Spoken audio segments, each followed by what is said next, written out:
Depuis maintenant des années, des ordinateurs portables à 1000 € ou 3000 € ont à peu près toujours la même chose en commun. Ils sont limités à un écran 1080p. Eh bien en 2021, ça va changer parce que nous avons l'arrivée d'écrans 1440p 165 Hz sur les ordinateurs portables, ce qui va évidemment permettre de jouer à des jeux vidéo dans de très bonnes conditions, mais aussi de pouvoir travailler avec. Du coup, dans cette vidéo sponsorisée par Razer France ainsi que Nvidia GeForce FR, un grand merci à eux, je vous propose de découvrir le Razer Blade dans son modèle 2021, qui a été évidemment update avec les RTX 3000 sur l'architecture Ampere. Vous avez réellement énormément de puissance dans un tout petit ordinateur portable, très léger aussi, à peine au-dessus de 2 kg. Donc ici c'est le base model avec la RTX 3070 et 8 Go de RAM vidéo. Vous avez aussi un Core i7 10750H, donc parfait pour le jeu. 16 Go de RAM, du SSD, évidemment ça varie selon le modèle que vous allez prendre. Et tout ça dans un châssis premium, parce que le Razer Blade reste un ordinateur portable premium avec une construction en aluminium. Vraiment un look qui crie business depuis l'extérieur, mais quand vous regardez à l'intérieur, c'est loin d'être du business, c'est du gaming. Et vous avez aussi dedans, selon moi, la seconde star du PC, qui est l'écran, comme j'ai dit, 1440p QHD en 165 Hz. Et tout ça avec une couverture de 100% du DCI-P3. Se dire que cet écran, en plus d'être très bon pour le jeu, forcément, est parfaitement adapté à la retouche photo ou vidéo, même pour un professionnel. Et ça, c'est vraiment très pratique parce que du coup, vous avez vraiment le meilleur de deux mondes. Le 165 Hz pour le jeu vidéo et aussi le 1440p pour le travail. Donc évidemment, la première chose que j'ai fait, c'est de tester dans les jeux vidéo et pas dans n'importe quel jeu vidéo. J'ai pris le jeu vidéo le plus intéressant à tester pour le ray tracing avec toutes les options graphiques le plus haut possible. Et c'est évidemment Minecraft RTX. Donc ici évidemment avec la RTX 3070 qui est selon moi l'une des meilleures cartes graphiques que vous pouvez acheter à l'heure actuelle.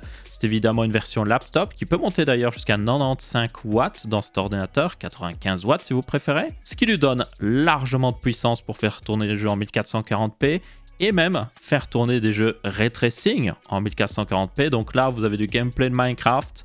Ça tournait au-dessus de 60 fps, j'avais des 80 fps, ça dépend évidemment de quelle map vous allez jouer. C'est très bien avec du ray tracing et surtout dans un châssis aussi petit. On est sur un ordinateur portable, je vous rappelle, en 1440p. Toutes les séquences d'ailleurs de gameplay que je vous montre ont été filmées en 1440p avec l'outil d'enregistrement de vidéo de Nvidia, comme ça vous pouvez voir que c'est réellement du 1440p. Évidemment, je n'ai pas que testé Minecraft RTX, j'ai aussi testé un petit peu de Watch Dogs Legion, qui est un jeu encore plus récent, qui supporte le ray tracing et le DLSS.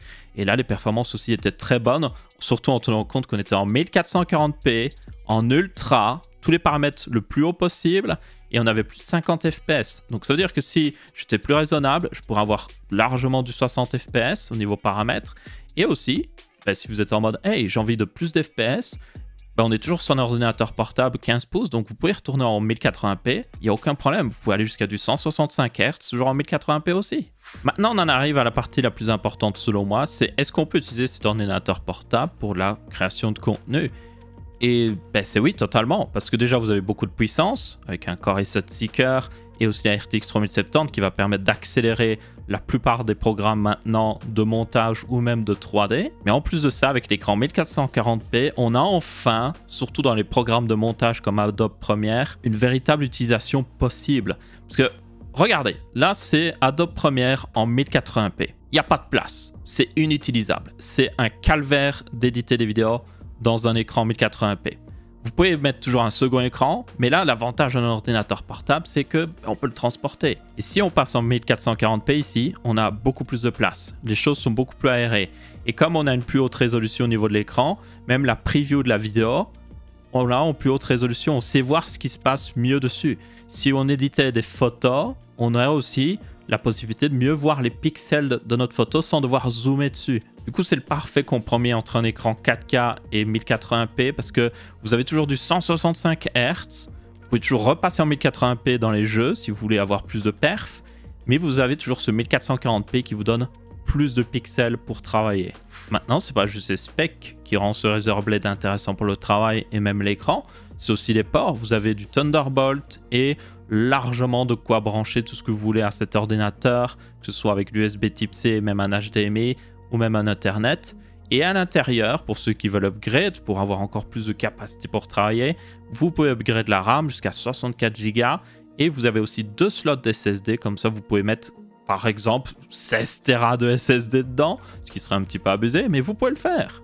Toutefois, j'ai un petit retour quand même à faire au niveau du choix du processeur. Ici, Razer utilise seulement des processeurs Intel. Ce serait bien aussi qu'on ait l'option pour des processeurs AMD qui nous donneraient beaucoup plus de puissance encore dans les tâches professionnelles. Et aussi, c'est très important, une meilleure efficacité énergétique, parce que c'est le cas. Les puces d'AMD par rapport à Intel sont gravées en 7 nanomètres. C'est juste mieux pour un ordinateur portable. Donc ce Razer Blade 15 pouces est génial pour le jeu, se débrouille très bien pour les tâches professionnelles, mais est-ce que c'est un bon ordinateur portable pour genre aller sur le web, faire des autres tâches que ça? Eh bien la réponse selon moi est oui, et c'est certainement dû en grande partie à son trackpad qui est juste un véritable plaisir à utiliser. C'est l'un des plus gros trackpads que j'ai jamais vu dans un ordinateur portable. Il me semble même que, à part les MacBooks, vous ne pourrez pas trouver plus gros. Et évidemment, il y a une finition en verre dessus, donc la glisse est parfaite. Vous avez tout ce qui est Windows Précision, donc tous les raccourcis pratiques. C'est juste un plaisir à utiliser. Franchement, si vous n'avez jamais goûté à un vrai trackpad, vous ne savez pas ce que vous manquez. Évidemment, pour travailler, c'est pas toujours la meilleure chose, mais quand vous voulez naviguer le web et tout ça, c'est juste parfait. Surtout quand vous êtes tranquille dans votre jardin avec l'ordinateur sur vos genoux, c'est génial. Maintenant, j'ai toutefois un petit truc que je trouvais dommage, c'est que sur le base model, donc il y a aussi un modèle avancé qui a une meilleure batterie jusqu'à 80 watts. Et malheureusement, le base model, lui, a une batterie de seulement 65 Wh. C'est suffisant pour un ordinateur portable, mais 80 watts, c'est juste meilleur. Et honnêtement, je pense que Razer devrait offrir la même batterie de base pour tout le Razer Blade 15. La segmentation comme ça ne sert pas à grand chose à part juste mettre en avant leur concurrence. En conclusion, ce Razer Blade version 2021 est plutôt intéressant, surtout avec l'ajout de cet écran 1440p et de RTX 3000 qui permettent de vraiment avoir beaucoup de puissance graphique dans un châssis qui est toujours très petit, mais aussi un châssis, comme j'ai dit, premium avec une très bonne finition, à peine au-dessus de 2 kg, un énorme trackpad très plaisant à utiliser. C'est réellement un ordinateur portable premium ici et qui devrait satisfaire les gens qui recherchent ce look MacBook mais qui veulent de la puissance pour jouer derrière. Encore un grand merci à Razer France ainsi que Nvidia GeForce FR d'avoir sponsorisé cette vidéo. Que pensez-vous des écrans 1440p dans un ordinateur portable? Utile, pas utile? Est-ce que vous allez juste retourner en 1080p dans la plupart des jeux? Dites-le moi dans les commentaires. Merci à tous et on se revoit pour une prochaine vidéo. Ciao ciao!